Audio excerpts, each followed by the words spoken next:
증인의 삶이라는 말씀의 제목으로 거룩하신 하나님 말씀 전하겠습니다. 증인의 삶. 여러분, 저와 여러분 우리 모두는 이 땅에 하나님의 아들 또 하나님의 백성으로서 이 땅에 오신 참된 구세주, 그 복음 대신 예수 그리스도의 증인이 됨을 믿으셔야만 합니다.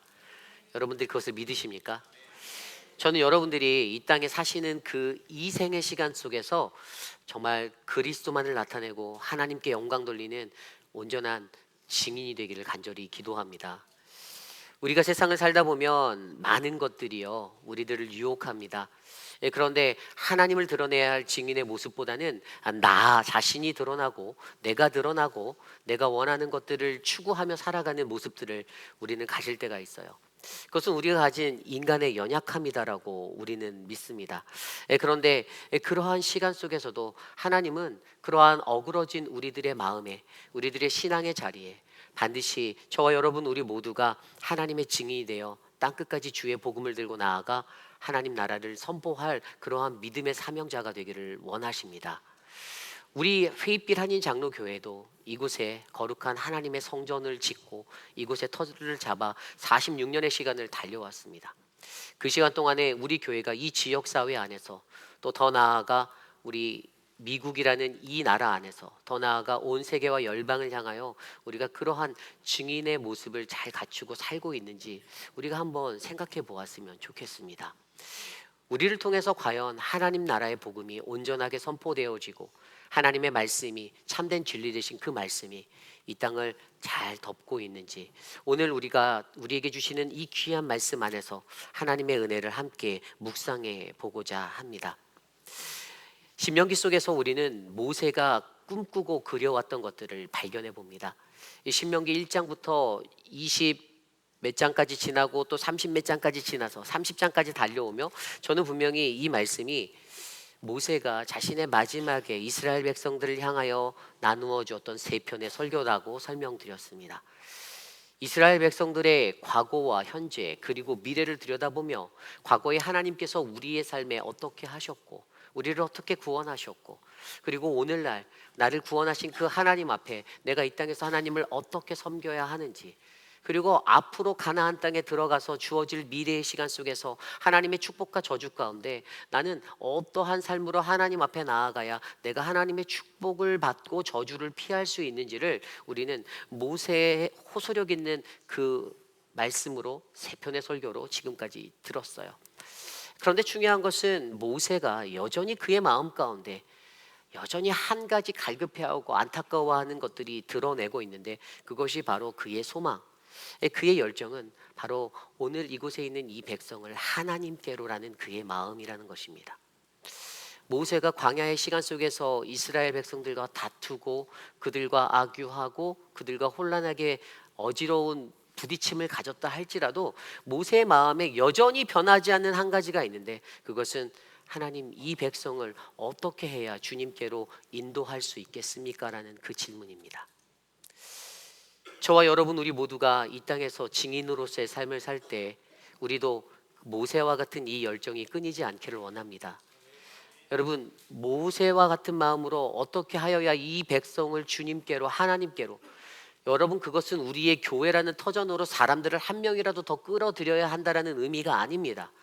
그것은 하나님께 예수 그리스도 앞에 진정으로 회개하고 자복하고 돌아서는 참다운 하나님의 신자, 하나님의 성도, 거룩한 백성을 우리가 어떻게든 이루어내고 도전시키고 만들어내야 한다는 사명을 기억하시길 바랍니다. 그래서 오늘 우리가 묵상한 신명기 31장 14절에서 29절까지의 말씀은 날카로운 하나님의 말씀으로 오늘 우리가 이 땅에서 어떻게 살아가야 진정한 예수 그리스도 하나님 나라의 증인이 될 수 있는지를 우리에게 가르쳐주고 있습니다. 저와 여러분들에게 주시는 은혜로운 말씀 속에서 나는 과연 진정한 주님의 증인인지 나는 오늘 그 증인의 삶을 살기에 부족함은 없는지 내가 주님 앞에 어떠한 모습으로 나아가야 하는지 믿음으로 함께 묵상하시고 고백하는 아름다운 시간 되시기를 간절히 축원합니다. 오늘 첫 번째로 증인의 삶, 우리가 증인의 삶을 살아내기 위해서 첫 번째로 우리는 훈련을 통해 영적 성숙에 이르러야만 합니다. 훈련을 통해 영적 성숙에 이르러야만 합니다. 오늘 말씀 14절은 이렇게 시작합니다. 여호와께서 모세에게 이르시되 내가 죽을 기한이 가까웠으니 여호수아를 불러서 함께 회막으로 나아오라. 내가 그에게 명령을 내리리라. 모세와 여호수아가 나아가서 회막에 서니. 아멘.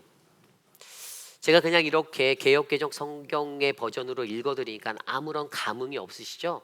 그런데 이 말이 현대인의 성경에는 이렇게 표현되어져 있습니다. 눈을 감고 들어보십시오. 모세야, 이제 너는 죽을 때가 되었다. 너는 여호수아를 데리고 성막으로 와라.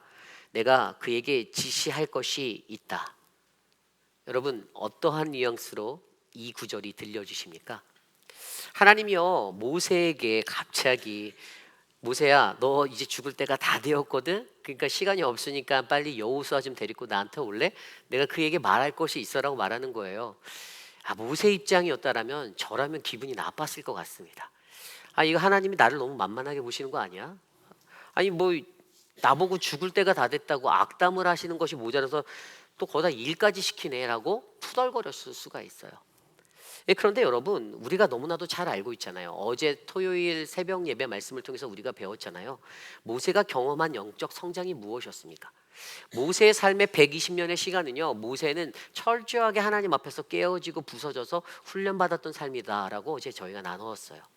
모세는 처음에 어떤 삶이었죠? something의 삶이다라고 말씀드렸죠. 1세부터 40세까지 이집트의 왕자로서 그가 건짐을 받아서 그가 누릴 수 있는 모든 것들을 누릴 수 있는 권한과 권세 아래서 야, 나는 대단한 사람이야, 야, 나는 썸띵의 사람이구나라고 생각했는데 제가 그게 썸띵 웡이라고 말씀드렸어요. 그렇게 생각한 자만 자체가 썸띵 웡인 거죠. 그러한 인생으로 살다가 어떻게 됐습니까? 히브리인들 동족끼리 싸우는 자리에서 실수로 그 동족을 말리러 들어갔다가 쳐 죽이게 되는 실수를 하게 됩니다. 살인을 저질렀어요. 죄를 범한 거예요. 그리고서 미디안 광야로 도망갑니다. 그때부터 시작되는 제 인생의 두 번째 시간, 어떤 시간입니까? nothing의 시간이다라고 말했어요. 미디안 광야로 도망가서 장인 이도를 만나서 그에게 가진 고통을 당하며 그 고생과 양을 돌보고 목동의 생활을 하면서 그 40년의 시간을 보냅니다. 고통이 넘치는 그 시간 속에서 그가 깨달은 것이 있죠. 뭐죠? 나는 아무것도 아니구나. I'm nothing. 나는 아무것도 아니야. 난 진짜 아무것도 아닌 인생이구나. 내가 할 수 있는 게 아무것도 없어. 그 시간을 경험한 다음에 무엇을 경험합니까? 80세의 호렙산에서 하나님의 음성을 떨기나무 가운데서 듣습니다. 타오르지 말아야 할 그 가시떨기가 사그러져야 할 가시떨기에 불이 활활 타오르며 그를 부르시며 모세야 모세야 찾는 그 하나님의 음성 앞에서 그는 소명을 깨닫고 내 신을 벗으라. 내가 선 것은 거룩한 곳이니. 하나님 앞에 주님의 사명을 감당하기로 다짐하며 나아갑니다. 그렇게 모세가 80년의 시간을 훈련받고 40년의 시간을 이집트에서 노예 생활하던 이스라엘 백성을 출애굽할 그러한 위대한 지도자로 부름받고 사용받게 됩니다. 그렇게 나머지 40년의 시간, 그게 인생 120년이 꽉 찼습니다. 어찌 보면 모세의 마음 가운데 아니 하나님, 나를 쓰실 만큼 다 써놓고 본인이 하라는 대로 다 있는데, 당신이 나에게 시키는 거 내가 다 했는데, 내가 주님의 허드렛 일까지도 다 맡아서 저 사람들한테 모든 욕들 다 먹어가면서 내가 여기를 40년 동안 꿋꿋이 지켜냈는데 가나안이 눈앞인데, 근데 주님이 뭐라고 말씀하십니까? 모세야, 너는 그 땅에 들어갈 수 없어. 너는 곧 죽을 거야. 너는 그 땅을 밟을 수 없어. 그리고 또 말해주는 게 오늘 말씀 17절 쪽에 보면 16절 이후에도 그들이 이방신을 따를 것이고 나를 버리고 내가 그들과 맺은 언약을 그들이 어길 거야라고. 야, 근데 그 사람들을 네가 그 가나안 땅으로 들여보내잖아. 그런데 저 민족이 거기 가서 또 배신할 거야. 또 배반하고 우상 숭배할 거야 라고 말씀하시는 이 음성을 듣는데 여러분, 모세의 마음이 어땠을까요? 억장이 무너지지 않겠습니까? 죽을 힘을 다해서 40년의 시간을, 80년 훈련받고 40년의 시간을 저 이스라엘의 수백만 명의 사람들과 그냥 머리털 뽑힐 정도로 열심히 살았는데 하나님이 오늘 그를 부르시는 그 음성이 야 모세야, 너 이제 너는 죽을 때가 다 되었거든. 여호수아 좀 나한테 데리고 와봐. 내가 할 말이 있어라고 부르시며 말씀하시는 게 너가 죽을 것이고 저 백성은 또 들어가서 또 엉망진창으로 배신하고 살 건데 라는 이 음성을 듣는데 이제 죽기 일보 직전에 죽음이 눈앞에 보이는 그 모세가 어떠한 마음으로 이 음성 앞에 섰을까? 그런데 너무나도 희한한 것은 모세가 여기서 그 어떠한 감정적인 격동을 일으키지 않는다라는 거예요. 우리가 주목할 것이 그것이에요. 모세가 요동하거나 감정적으로 막 일어나는 불길 같은 열정을 드러내고 다혈질의 기질을 드러내는 것이 아니라 오늘 말씀에서는 분명히 그가 이르시되 나아가서 선이라고 14절에 기록되어져 있잖아요. 그냥 하나님이 말씀하신 것 듣고 그가 그냥 그대로 나아가서 섰다라고 성경은 기록하고 있어요. 예전에 젊었을 때, 한창 젊었을 때 같으면 동족끼리 싸우는 거 보고 껴들어서 야 싸우지 마 하다가 누가 몸대 하니까 이 자식하고 쳤던 그 사람이, 그래서 살인을 저질렀던 그 인성의 사람이, 그 인격의 모습의 사람이 어떻게 됐습니까? 하나님이 앞에서 너 이제 곧 죽을 거니까 이렇게 말하는데도 꼬랑지 내리고 주님 이러고 그 길에 섭니다. 여러분 무엇이 느껴지시나요? 우리는요, 모세가 지금까지 얼마나 하나님의 강력한 훈련을 받았는지가 느껴지는 거예요. 여러분, 이스라엘 백성들을 향해서 하나님이 훈련하고 계십니다. 말씀 속에서 이스라엘을 40년의 시간을 광야를 빙빙빙빙 돌렸어요. 퍼스트 제너레이션이 다 죽었어요. 첫 세대는 다 죽고 세컨 제너레이션, 그런데 여전히 그 세컨 제너레이션도 그곳에 들어가서 반역할 거라고 말해요. 그들이 죄를 끊어내지 못할 거라고 말해요. 하나님이 그들의 종착지가 무엇인지도 다 아세요. 그럼에도 불구하고 하나님이 어떻게 해요? 그들을 인도하고 계세요. 지도자로서 모세가 그 광경들을 듣고 바라보며 마음 아파하며 나도 이제 이곳에 묻힐 것이고 나는 저 땅을 들어가지 못하는데 라는 아쉬움과 안타까움과 그 애타는 마음에 그가 오늘 마음으로 슬퍼하고 있다는 것들을 저와 여러분이 느끼셔야 합니다. 오늘 저와 여러분 우리의 삶의 현장도 여러분 이러한 훈련의 장소임을 기억하시길 바랍니다. 여러분들의 일이 잘 안 풀리십니까? 교회 생활 내 맘대로 하고 싶은데 내가 여태까지 누렸던 권세가 있었는데 뭐가 이상합니까? 내 뜻대로 잘 안 된다라고 느껴지십니까? 내 마음에 불편함이 있나요? 사업장에서, 가정에서 내 뜻대로 무언가 일이 안 된다라고 여러분들 느끼시는 것들이 있습니까? 하나님의 훈련을 바라보시길 바랍니다.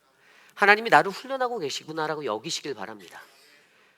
이 지독한 훈련이 죽기 일보 직전까지 내가 깨닫지 못하여서 하나님의 부르심 앞에 아멘으로 순종하지 못하면 죽을 때까지 우리는 그 마주하는 그 훈련 과정 속에서 우리는 하나님께 불평하고 사람에게 불평하고 우리는 그러한 불평의 순환의 삶을, 악순환의 삶을 살아가야 할 수밖에 없는데 저와 여러분 우리들의 삶에 하나님의 훈련을 감사함으로 받고 하루속히 우리가 거니는 이 광야와도 같은 길을 벗어나시기를 부탁드립니다. 이 미국 땅에서 이 시대 최고의 영성 신학자라고 알려진 리차드 포스터가 있습니다. 근데 그가 쓴 책이 바로 여러 가지 되게 많은 책을 썼는데요. 이 영성을 길러내기 위한 책들 중에 그가 썼던 책 중에 이런 책이 있어요. 영적 훈련과 성장이라는 책이에요. 이 영어 이름 원 제목은요, Celebration of the Disciplin이라고 해요. 그러니까 하나님의 제자가 되기 위해서 그 제자의 축제가 우리 축복이 우리에게 그 축하가 우리에게 넘치는 것이 있는데 이것이 바로 어떻게 얻을 수 있나? 우리의 삶의 영성 훈련을 통해 이거를 얻어낼 수 있다고 그가 설명하고 있어요. 그 책에 보면 이러한 구절이 나옵니다. 성숙한 그리스도인은 영적 훈련이라는 것은 그들에게 영적 훈련이라는 것은 그들의 삶이고 그리고 하나님의 은혜의 통로가 된다라고 그가 말하고 있습니다. 모든 그리스도인들이 이 땅에서 살아가고 있는데 그들의 삶이 진정한 영적 훈련의 삶의 터전이 된다라는 것을 인지하고 하나님의 은혜의 축복을 받는 통로라고 여기면 그것이 우리에게 복이 되는 것이에요. 매일 나의 삶에 매일 우리가 교회 생활하고 공동체 생활하고 신앙 생활하는 이 여정 속에서 이것이 불편하지가 않은 거예요. 아, 나를 훈련하시는구나. 그런데 그가 그 책에서 뭐라고 말하냐면 오늘날의 이 시대 현대 교회를 바라보며 이렇게 얘기합니다. 이 시대의 교회는 마치 뿌리 없는 꽃과 같다라고 설명해요. 무슨 얘기죠? 꽃처럼 겉만 화사한 근데 뿌리가 없어요. 어떻게 될까요? 금방 시들어 죽습니다. 오늘날의 현대 교회를 이 사람이 진단하면서 그 답이 교회 뿌리가 없다라는 거예요. 건강한 영적 교회로 성장되어져야 하고 교회가 그러한 건강함을 갖춰가야 하는데 교회들이 교회의 외적인 화려함과 외적 부흥과 이런 것들에만 신경 쓰지 실질적으로 그들의 내면적인 부분이 성숙해지고 영적으로 충만해지고 강건해지는 것들을 놓치고 있다는 것이에요.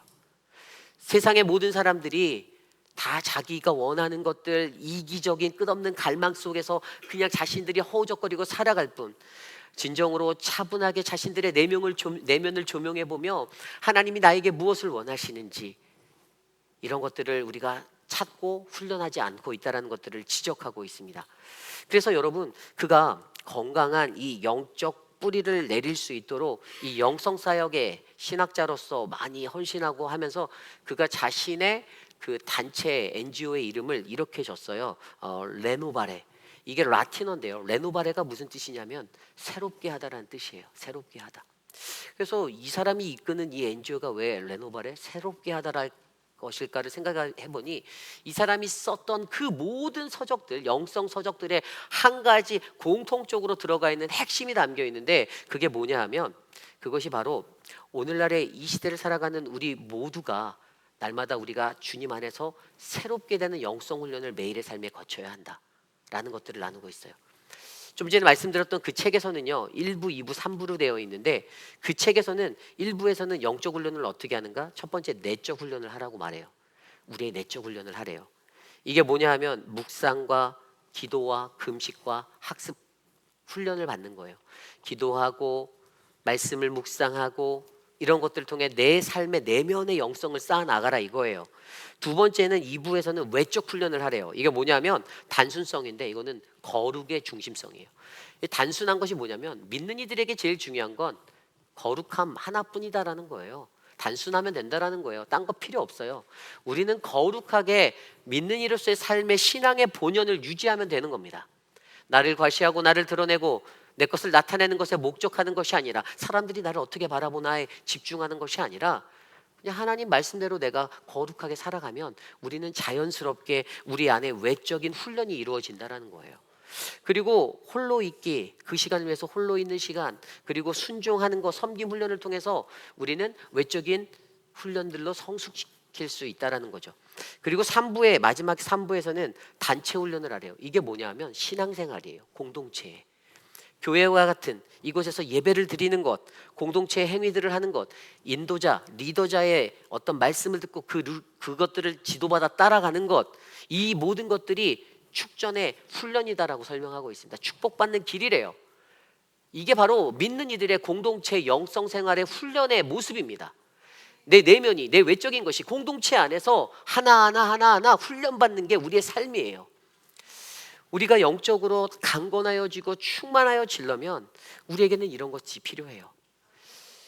우리는 오늘날 이스라엘 백성들이 모세와 함께 보내어졌던 그런 광야와 같은 삶을 이 땅에서 거닐고 있습니다. 혼자 가는 것이 아니에요. 우리 주위를 둘러보면 같이 가는 지체들이 있어요. 형제 자매들이 있어요. 교회라는 회의빛 아닌 장로교회 공동체가 있어요.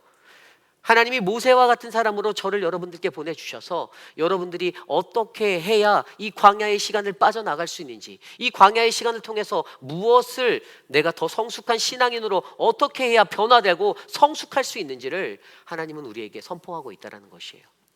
저와 여러분들의 삶 가운데 그러한 은혜가 있었으면 좋겠습니다. 그래서 여러분, 새롭게 되어지는 것, 우리에겐 이것이 필요해요. 매일의 삶에 나를 새롭게 만지십시오. 매일매일의 삶 가운데 나를 통하여 하나님의 은혜가 넘치도록 기도하십시오. 하나님과 어떻게 하면 깊이 있게 교제할까? 고린도후서 5장 17절 말씀에 사도 바울이 고백했잖아요. 그런즉 누구든지 그리스도 안에 있으면 새로운 피조물이라. 아멘. 내가 오늘 새로움을 느끼지 못하고 내가 오늘 하나님의 새로움을 경험하지 못하는 것은 내 안에 예수 그리스도가 없기 때문입니다. 여러분, 이 영성 훈련의 핵심을 놓치지 마십시오. 내 영성이 깊어가는 거, 교회 마당을 많이 밟았다고? 내가 교회 헌금을 많이 했다고? 아닙니다. 내가 내 내면을 깨트리고 하나님의 말씀을 비추어 보아 내 외적인 삶의 변화가 공동체에 맞출 수 있는 그 질서대로 하나님의 규례와 말씀 앞에 순종하며 살아갈 수 있는 그 사람이 되는 것, 그 훈련이 바로 오늘 우리로 하여금 온전한 깊이 있는 영성을 가진 그 한 사람으로 저와 여러분들을 세울 줄 믿습니다. 저는 이곳에 계신 저와 여러분 우리 모두가 그러한 은혜의 사람이 되기를 간절히 소망합니다. 여러분, 성령과 성경으로 말미암아 하나님이 우리에게 말씀하시는 그분의 그 음성을 듣고 그분의 그 내면에 외치시는 그 소리를 듣고 우리가 잘 분별하여 깊이 있고 영성 있는 그 믿음의 훈련을 잘 지나시기를 부탁드립니다. 사람의 소리가 아니라 하나님의 말씀으로 하나님의 소리로 귀 기울이시고 내 삶이 더 깊은 뿌리 깊은 나무가 되어 뿌리 없는 교회가 아니라 뿌리 있는 교회, 뿌리 있는 가정, 뿌리 있는 신앙인 그 믿음의 삶을 살아내시는 저와 여러분 우리 모두가 되시기를 간절히 축원합니다. 이것이 오늘 말씀의 첫 번째 바로 증인의 삶. 바로 증인의 삶은 바로 우리의 훈련을 통해 영적 성숙에 이르러야 한다라는 것입니다. 오늘 마지막으로 두 번째 증인의 삶. 우리가 증인의 삶을 살기 위해서 저와 여러분 우리는 복음의 증인이 되셔야 합니다. 우리는 복음의 증인이 되어야 합니다. 다른 말로 하면 우리의 삶의 노래가 되라 이겁니다. 오늘 말씀 19절 말씀을 보면요 이렇게 나옵니다. 그러므로 이제 너희는 이 노래를 써서 이스라엘 자손에게 가르쳐 그들의 입으로 부르게 하여 이 노래로 나를 위하여 이스라엘 자손들에게 증거가 되게 하라. 아멘. 굉장히 의미심장한 말씀이에요.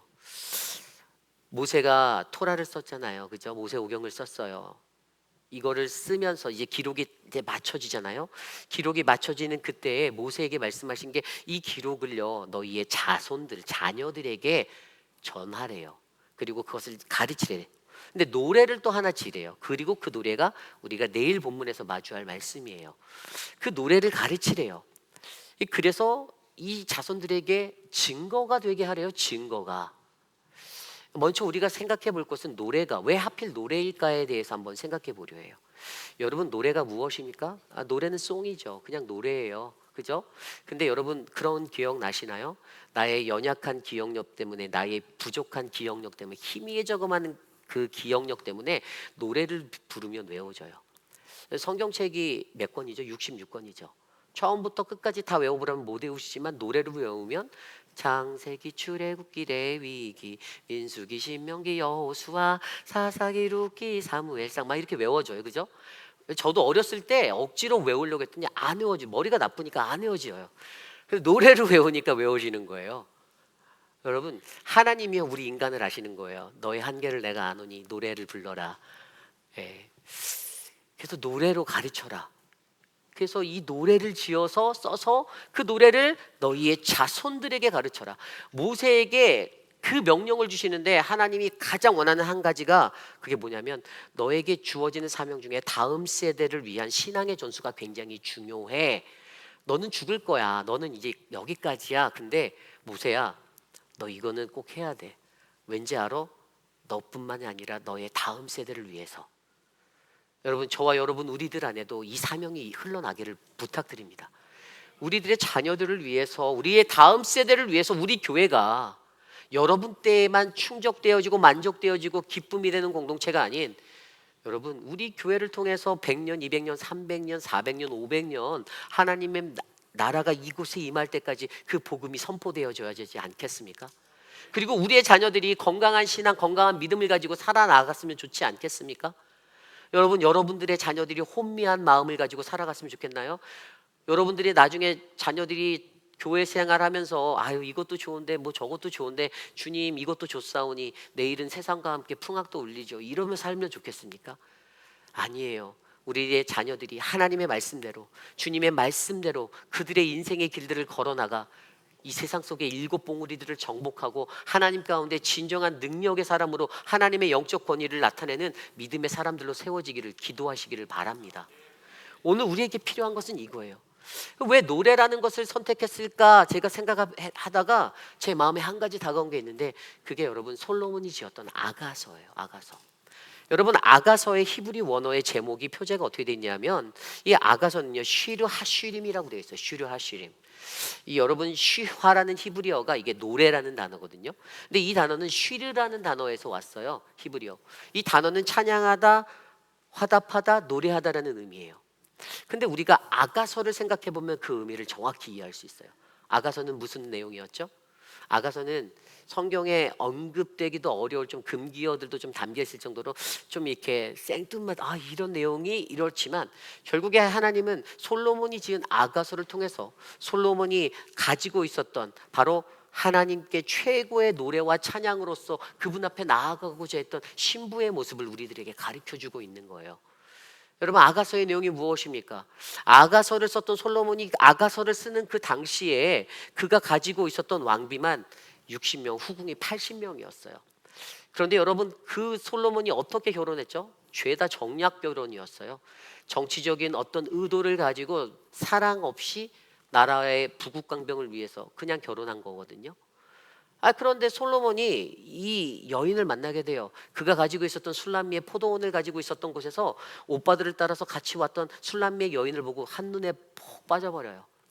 그리고 그 내용들이 바로 사랑 이야기였잖아요. 나의 사랑, 나의 어여쁜 자야, 나와 함께 가자, 막 이러면서 서로 막 보고 싶어서 죽어나고 막 또 가고 또 가고 포도밭에 또 가고, 이 이야기들이 나와요, 아가서에. 그리고 결국에 그녀와 결혼을 하고 그녀를 데리고 예루살렘 성으로 돌아옵니다. 그리고 아가서를 통해서 우리에게 주는 것은 하나님이 그 여인, 술람미 여인, 여러분, 그 여인이 포도 따는 여인이었어요.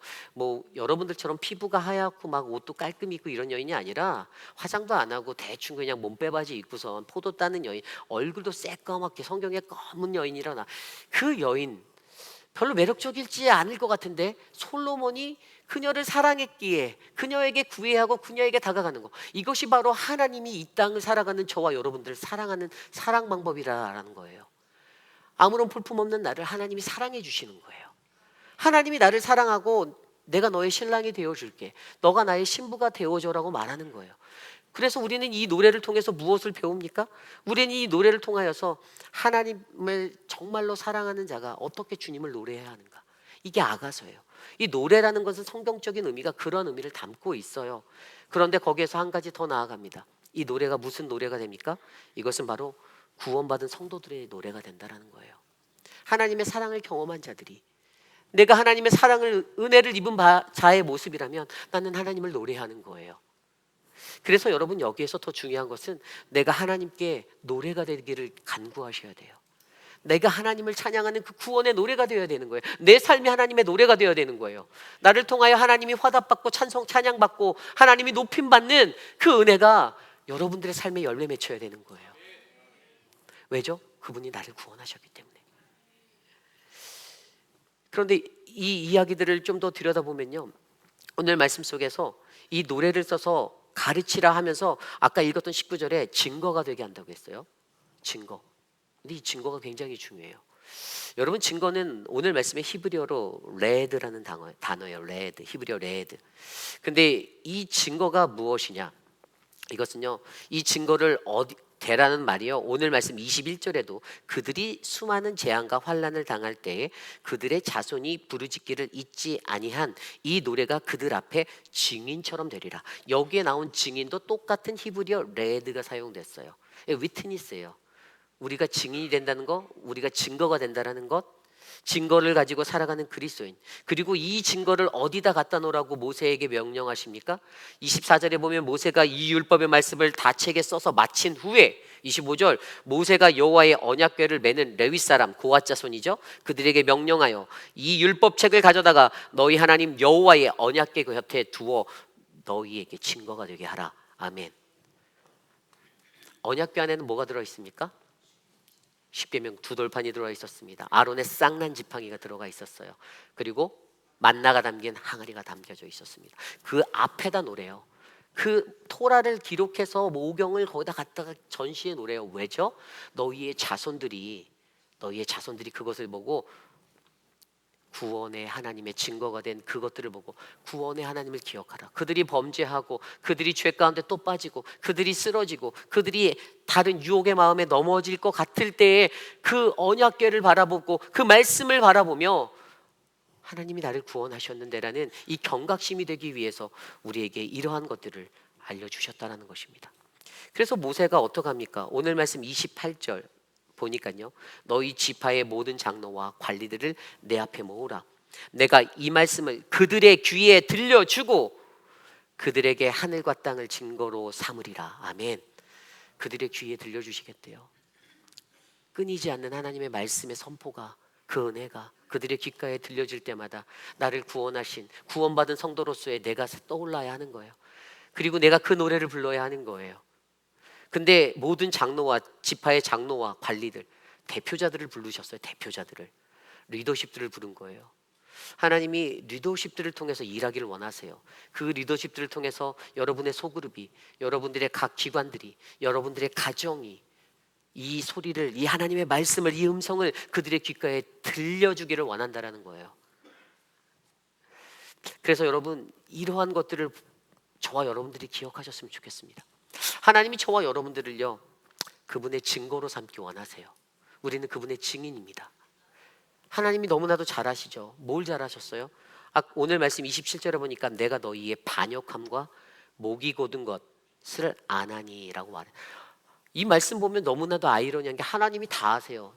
이 이스라엘 백성들이 배반할 것도 아시고 또 배반할 것도 아시고 결국에 얘네들이 포로가 될 것도 아시고 나라가 멸망할 것도 아시고 자기가 보낼 예수님도 십자가로 밀어붙일 것도 다 아시고 다 아세요. 야, 근데 진짜 제가 옛날에 예수님 믿지 않았을 때는 야, 하나님이 너무한 거 다 알면서도 이거 즐기시려고 이러시나 이런 생각이 들 정도였는데 왜 하나님이 다 아심에도 불구하고 이런 기회를 주실까? 왜죠? 한 번이라도 우리가 변화될 수 있다는 그 소망을 놓지 않으시는 거예요. 우리가 하나님 앞에 제대로 살아가는 신앙인으로 다시금 변화될 수 있다는 것들을 하나님 끝까지 믿어보시는 거예요. 속아도 또 속아도 오늘도 속았는데 어제도 속았는데 내일도 속을지도 모르는데 하나님이 그래도 다시 한번 기회를 주시는 거예요. 그래서 저는요, 저와 여러분 우리 안에 하나님의 증인으로서의 삶을 우리가 살아나가고 감당할 때 저와 여러분들이 증인 되심을 믿고 나가시는 그 은혜가 넘치기를 간절히 소망합니다. 근데 증인이 해야 되는 가장 중요한 사명을 좀 전에 우리가 알려주셨잖아요. 뭐죠? 가르침이에요. 가르침. 가르쳐야 해요. 남들에게 잔소리하라는 얘기가 아니고요. 잔소리로 들으시면 안 되고 이 가르침이라는 것은 하나님의 말씀이 우리의 자녀들에게, 우리의 다음 세대에게 전승되어져야 되고 가르쳐져야 한다는 거예요. 말씀을 제대로 가르치기 위해서 교육부를 위해서 기도해 주세요. 우리 키즈처치와 유스의 말씀의 은혜가 있기를 기도해 주십시오. 여러분들이 성경 아는 것에 만족하지 마시고 우리의 자녀들도 하나님 말씀 제대로 깊이 있게 은혜롭게 바르게 배워서 이 세상 잘 헤쳐나갈 수 있도록 여러분들 간구해 주시기를 부탁드립니다. 내 손주가, 내 손주의 손주가, 내 손주의 아들이 그 모든 세대가 하나님의 말씀의 은혜를 제대로 배워 바르게 살아갈 수 있도록 여러분들이 함께 해주시기를 바랍니다. 근데 여러분, 우리가 이 증인이 돼야 된다는 것들을 알면서도 우리가 두려워할 때가 있잖아요. 그때 저는요, 우리가 이것을 기억하면 좋겠어요. 사도행전 1장 8절 우리 다 함께 한번 외워볼까요? 오직 성령이 너희에게 임하시면 너희가 권능을 받고 예루살렘과 온 유대와 사마리아와 땅끝까지 이르러 내 증인이 되리라. 아멘. 다 외우셨네요. 너무나도 많이 들은 말씀. 여러분, 이 말씀의 비결이 있잖아요. 오직 성령이 너희에게 임하시면. 아멘. 여러분, 성령이 무엇입니까? 이게 사도행전 1장 8절의 그 전반부를 보면 이 세례에 관해서 얘기할 때 성령 세례에 관해서 얘기해. 생령 세례. 성령 세례라는 것이 무엇이죠? 요엘서 2장 28절 말씀을 보면 그 성의 날, 그 성취의 마지막 날에 그날이 되면은 하나님께서 우리들에게 그의 영을 부어 주신다라고 약속하신 요엘 선지자를 통해서 약속하셨어요. 내 영을 너희에게 부어 주리니 마지막 날에. 기억나십니까? 그게 성령이에요. 그가 죽음을 이기시고 부활 승천하셔서 약속하신 보혜사 성령을 이곳에 보내주셔서 오늘 저와 여러분들이 우리들의 삶을 살아가는 동안 주님이 나와 함께 하신다, 나와 함께 보혜사 성령이 함께 하셔서 내 길을 인도하신다라는 이 성령 충만함이 저와 여러분에게 있기를 원합니다. 그때 우리는 권능을 받는다. 이 두나미스, 권능이 우리에게 임한다고 해서 두나미스가 뭐예요? 증인으로서의 우리가 사역할 수 있는 모든 권세, 능력이에요. 내 힘이 아닌 거죠. 내 안에 성령이, 하나님의 성령 하나님이, 그분이 내 안에서 능력이 되어주시는 거예요. 그래서 우리가 예루살렘과 온 유대와 사마리아와 땅끝까지 이르러 그분의 증인이 될 수 있다는 겁니다. 여러분 여기서 말하는 이 헬라어 증인이라는 헬라어, 이 우리가 잘 아는 단어 마르투스라는 단어, 여러분 이 단어는요 그 순교자라는 의미가 있어요. 영어로 이 헬라에서 영어가 번역되어 나왔는데 이게 우리가 잘 아는 mother라는 단어예요. 이게 어머니 말고 순교자. 근데 여러분 순교자는 어떤 것입니까? 이것은 죽음을 두려워하지 않고 그냥 보고 들은 것을 그대로 전하는 자예요. 목숨을 아까워하지 않는 거예요. 내가 하나님의 증인이 되는 거예요. 내 증인이 되리라. 그분의 증인이 되는 거예요. 우리가 이 땅을 살아갈 때 이 미래 시제다. 내 증인이 되리라는 미래 시제거든요. 내가 이 땅을 살아갈 때 내가 성령 충만하여서 내가 권능을 받으면 우리는 반드시 그분의 증인이 될 줄 믿습니다. 그래서 우리가 두려워하지 말고 어떻게 하면 주의 복음을 전하지? 어떻게 하면 하나님 나라를 전하지? 두려워하지 마세요. 하나님 앞에 나아가세요. 내게 주신 권능을 믿고 나아가십시오. 담대하게 선포하십시오. 그리고 그때 우리로 하여금 어떻게? 그냥 선포만 해서는 안 되고 한 가지 더 중요한 게 있는데 마지막으로 그것이 바로 무엇인가? 내가 무엇으로 이 증인의 삶을 살아야 하나? 그것이 바로 신뢰라는 것이 우리에게 필요하다는 거예요. 신뢰. 여러분 예전에 제가 읽었던 책 중에 그 아리스토텔레스가 썼던 수사학이라는 책이 있어요. 이게 The Art of the Rhetoric이라는 책인데 이 책에서 보면 아리스토텔레스가 설득을 하기 위한 세 가지 방법을 가르쳐줘요.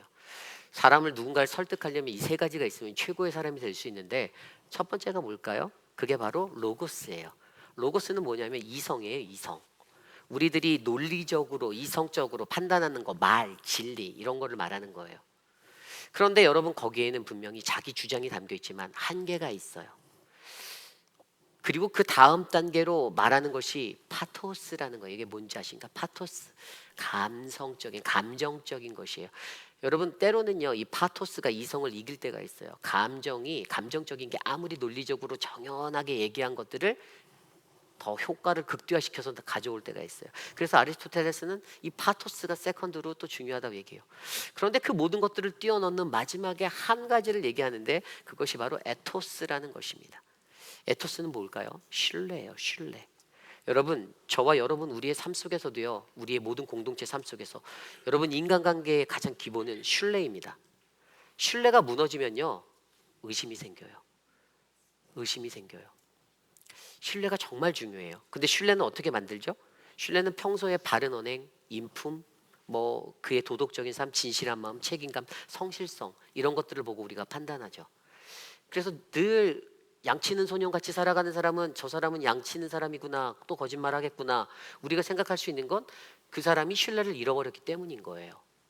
여러분 중요한 거예요. 그래서 오늘 우리가 진정한 하나님의 증인으로 살아갈 때 저와 여러분들 안에도 신뢰가 중요합니다. 우리 공동체가 신뢰가 중요해요. 우리 회의빛 아닌 장로교회가 진정한 하나님의 증인이 되기 위해선 여러분 우리 교회 크레딧 잘 쌓인 그런 신뢰 있는 곳이 되셔야 돼요. 세상 사람들이 야 저 교회는 보고 야 저 교회는 뭐 그렇지 뭐 야 그냥 하나만 보면 열을 알잖아 이런 게 아니라 야 저 교회 보면 진짜구나 가짜 아니네 저 교회 진짜다 저 교회 리얼이야 저 교회 비 오면은 품에다 안고 뛰어가고 싶어 이런 생각이 들게 만드셔야 돼요. 여러분들의 삶으로 그걸 증명해 내셔야 돼요.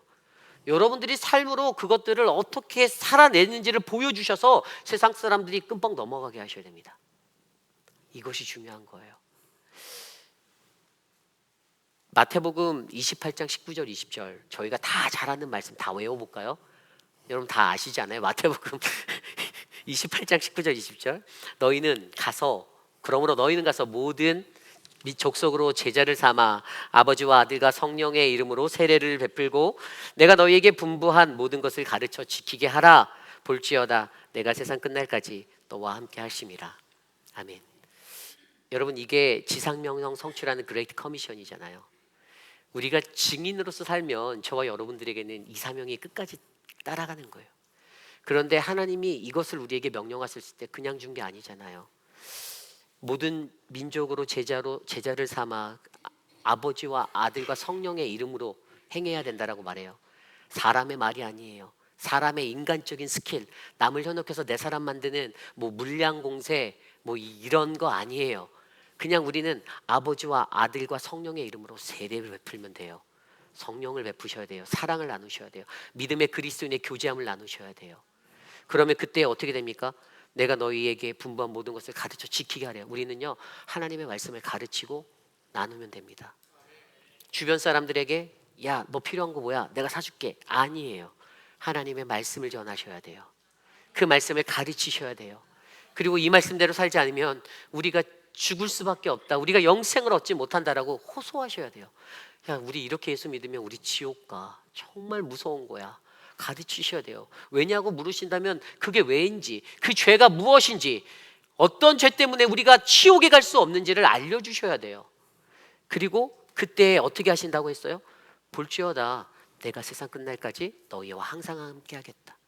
그렇게만 살면 하나님이 언제든지 임마누엘의 하나님, 에베네셀의 하나님이 되셔서 우리와 함께 하신다라는 거예요. 저는 저와 여러분들의 삶 가운데 그 은혜가 충만해지기를 간절히 기도합니다. 여러분, 하나님은 우리 교회를 선택하셨습니다. 페이필에 많은 교회가 있다 하여도 저는 믿습니다. 하나님은 우리 교회를 선택하셨어요. 우리 교회를 통하여 하나님은 더 큰 일들을 이루실 겁니다. 어떤 사람은 아유 너무 이기적인 거 아니에요? 이렇게 말씀하실 수 있지만 저는 그렇게 보아요. 하나님이 말씀 안에서 굳건하여지고 건강하게 자란 우리 교회를 통하여서 이 땅에 진정한 하나님 나라를 이루기 위해서 우리 교회를 아낌없이 쓰실 거라고 확신합니다.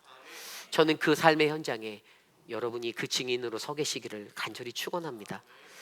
우리에게 가장 필요한 것은 무엇입니까? 교회가 더 성장하셨으면 좋겠습니까? 교인이 200명, 300명, 400명, 500명 치고 올라갔으면 좋겠습니까? 헌금의 액수가 수십만 달러, 수백만 불을 넘어가는 그런 예산원의 교회가 되기를 원하십니까?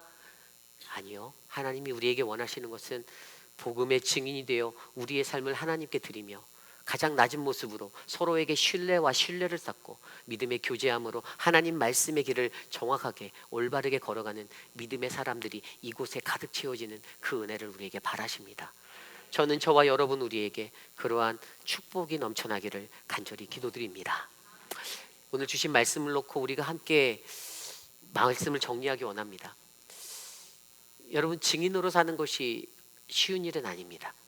근데 모세의 이 이야기들을 제가 신명기를 묵상하며 바라보면 모세의 간절함이 느껴져요. 모세가 만약에 이것을 40세나 80세 썼다면 이런 글이 나올 수가 없었을 거라고 저는 생각이 돼요. 모세가 120세가 다 돼서 이 글을 마무리하는 그 시점에서 썼을 때 그의 간절함은 이 백성이 하나님을 떠나면 어떡하지? 하나님으로부터 멀어지면 어떡하지? 이 백성이 하나님께 가까이 나가지 못하면 어떡하지? 그게 너무 안타까운 거예요. 사실 자기는 조금 있으면 이제 죽을 거니까 어떻게 보면 나는 상관없어, 나는 괜찮아 이럴 수 있는데, 근데 모세의 마음은 아닌 거예요. 너무 안타까운 거예요. 이대로 가다간 저들이 지옥에 갈 수밖에 없는데, 이렇게 살다가는 저들이 하나님을 만나지 못하는데, 하나님이 그 애타는 마음으로 하늘에서 눈물을 흘리고 그의 아들 독생자 예수 그리스도를 이 땅에 보내주심으로 오늘 이 땅을 살아가는 여러분들에게도 여러분들이 진정한 그리스도인이 되고 하나님의 자녀가 되어서 이 땅을 살아가기를 하나님이 외치고 계신다라는 것을 잊지 마시길 바랍니다. 우리가 이 땅을 살아갈 때 우리 교회가, 저와 여러분이 진정한 하나님의 증인이 되기 원합니다. 땅끝까지 이르러 그의 복음을 전하는, 그래서 많은 이들이 하나님을 만나고 예수를 모르는 사람들이 주님의 은혜를 아는 그 은혜가 우리 안에 충만하기를 간절히 소망합니다. 우리의 삶 가운데 어떠한 것이 어렵다라고 느껴지십니까?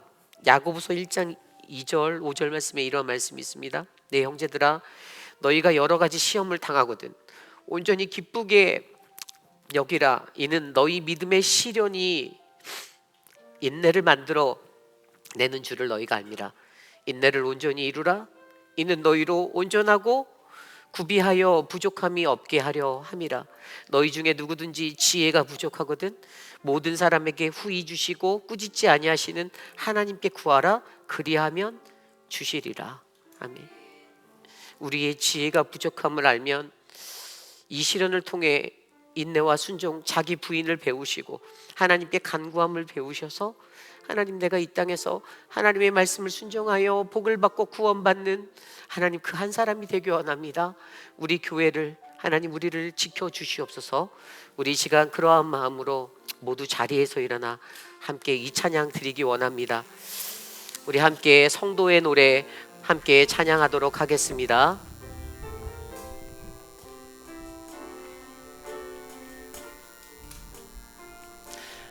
환난, 가난과 고난 함께 찬양합니다. 환난, 가난과 고난, 수고로움 속에도 성도는 그 믿음을 지켰네.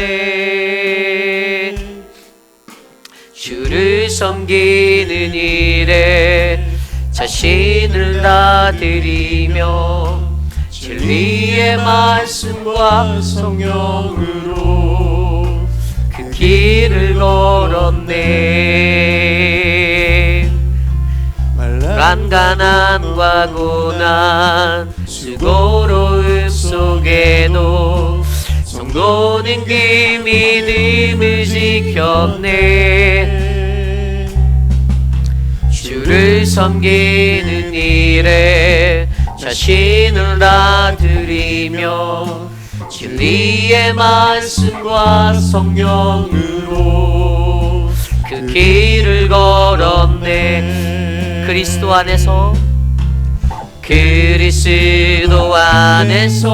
새롭게 하시고 그리스도로 인하여 자유케 되었네.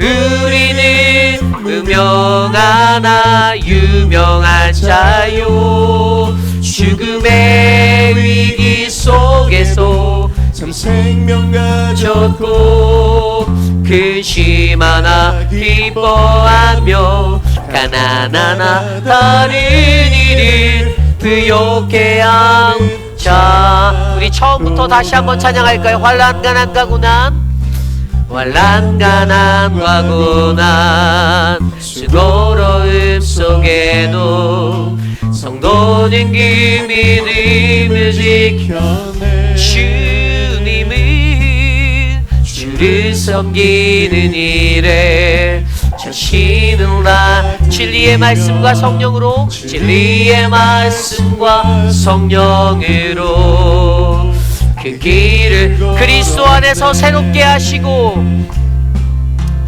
그리스도 안에서 새롭게 하시고 그리스도로 인하여 자유케 되었네. 우리는 무명하나 유명한 자요. 죽음의 위기 속에도 참 생명 가졌고 근심하나 기뻐하며 가난하나 다른 일을 부욕해 하는 우리는 무명하나 유명한 자요. 우리는 무명하나 유명한 자. 죽음의 위기 속에도 참 생명 가졌고 근심하나 기뻐하며 가난하나 다른 일을 부욕해 하는 자. 모든 것 가진 자로다. 모든 것 가진 자로다. 그렇습니다. 오늘 우리가 이 시간에 함께 기도할 때 하나님, 내가 받는 환난과 고난, 그 수고로움 속에서도 우리는 그 믿음을 지켜내는 인내의 사람이 되길 원합니다.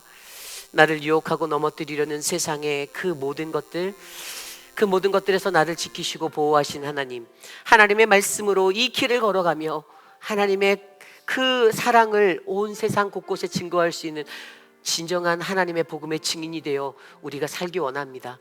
우리 회의빛 아닌 장로교회를, 나의 가정을, 하나님 이 공동체를, 이 모든 열방과 모든 민족 가운데 하나님 역사하여 주시옵소서. 우리 시간에 함께 합심하여 함께 기도합니다. 하나님 도와주시옵소서. 하나님, 성령 하나님 이곳에 임하여 주셔서 하나님 주의 나라 삼으시고 주의 백성 삼으신 자들을 거룩한 주님의 증인이 되어 살 수 있도록 은혜를 베풀어 주시기를 간절히 기도합니다. 훈련 훈련을 통하여 영적 성숙에 이르기를 원합니다. 우리의 인생의 후반전의 시간, 우리의 인생의 삶의 자리, 그 자리가 하나님 빈 마음을 가지고 하나님께 구하는 그러한 자리가 되게 하여 주시고, 하나님 우리가 복음의 증인이 되어 땅끝까지 이르러 주의 복음을 전하는 그것을 나누는 하나님 가르침의 사람이 되게 하여 주셔서 하나님의 말씀, 하나님의 능력을 노래하며 하나님 살아갈 수 있도록 도와주시옵소서. 하나님, 내가 우리의 삶의 노래가 되어 증인의 삶을 살아내기를 원합니다. 우리의 교회가, 사랑하는 회의빛 아닌 장로교회가 이 교회의 모든 가정마다 그리스도의 피 묻은 계절이 임하게 하여 주시고, 하나님 역사하여 주셔서 하나님 이 땅에 하나님의 복음의 계절이 올 수 있도록 하나님 역사하여 주시옵소서. 일하여 주시옵소서. 주님,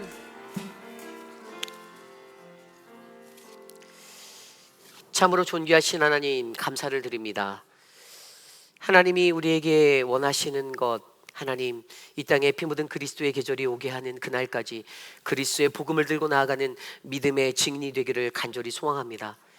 하나님, 내 삶에 어그러진 자리들, 하나님 아직도 부족한 하나님 나의 모습들, 그러나 끝까지 인내하시고 기다리시는 하나님을 바라보며 이 광야와도 같은 훈련을 잘 통과하여 하나님이 약속하신 약속의 땅에서 하나님 주의 약속을 바라볼 수 있도록 은혜를 베풀어 주시옵소서. 하나님, 우리의 자녀들에 대한 사명을 잃어버리지 않기를 원합니다. 우리의 자녀들이 올바른 말씀의 길을 걸어갈 수 있도록 하나님 자녀들에게 주님의 복을 나누어 주시옵소서. 사랑하는 우리 조병덕 성도님, 사랑하는 남편 라니 톰슨, 하나님 이제 주님의 품에 올려드릴 때 그 가정을 위로하시고 상한 마음을 만지셔서 주의 복으로 덮어주시기를 기도합니다. 하나님, 한국에 출타 중이신 분들이 계십니다. 김혜겸 성도님, 하나님 송양성 권사님, 하나님 우리 최윤정 집사님, 오고 가는 발걸음을 지켜주시고 그들의 삶에 평화를 더하여 주시옵소서. 수술 후 회복 중이신 우리 천문자 집사님과 박문자 집사님 은혜를 베푸시고, 사랑하는 우리 최의식 아버님 강건케 하셔서 하나님 인생을 사시는 날 동안에 아프지 않고 주님 안에 기뻐하며 평화롭게 살다가 주님 품에 안길 수 있도록 주님 그 길들을 지켜 주시옵소서. 지금은 우리 구주 예수 그리스도의 무한하신 은혜와 그 크신 하나님의 사랑하심과 성령 하나님의 감화감동 교통하심의 역사가 우리를 부르시고 우리를 주의 백성 삼으신 하나님 앞에, 주님 내가 주님의 증인이 되어 이 땅을 살기 원합니다. 주님, 내가 주님의 노래가 되어 내 삶이 노래가 되어 하나님 주님만을 외치기를 원합니다. 나를 붙잡아 주시옵소서라고 간구하는 사랑하는 회의빛 한인 장로교회 성도님들, 오늘 거룩한 주의 존전에 나와 주께 예배드리는 믿음의 권속들 머리 위에 저들의 자녀와 가정과 삶의 터전 위에 지금으로부터 영원토록 함께 하시기를 간절히 축원하옵나이다. 아멘.